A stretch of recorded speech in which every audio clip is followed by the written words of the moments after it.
Hey there, tech enthusiasts. Welcome back to our channel, where we break down tricky tech problems into simple, actionable steps. Today, we're diving into a super common issue: your Verizon router blinking blue. If you're seeing that persistent blue light, it usually means the router is trying to establish a connection but is running into some hiccups. Don't panic. This is often an easy fix that you can handle in just a few minutes. By the end of this video, you'll have your router back up and running smoothly. Let's jump right in. First things first, start with the basics. Check all your cables. Make sure the power cord is securely plugged in, and your Ethernet or coaxial cables are connected properly. Sometimes, a loose connection is the culprit.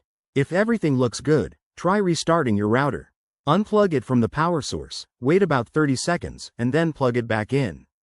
This simple reset can clear temporary glitches and get things back on track. If the blue light keeps blinking after a restart, it's time to dig a little deeper. Open a web browser on a device connected to the router and type in the router's IP address, usually 192.168.1.1 or something similar.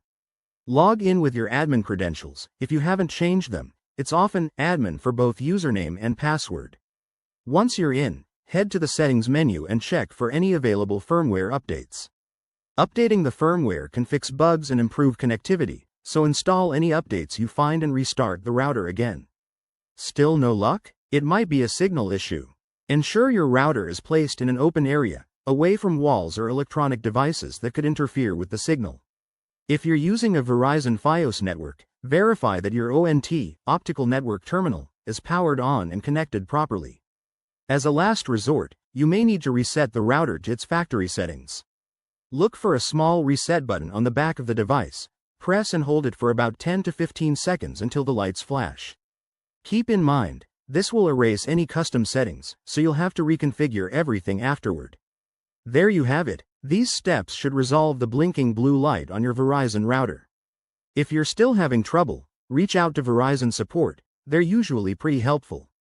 Thanks for watching, and if this video helped you, give it a thumbs up and subscribe for more tech tips. See you next time.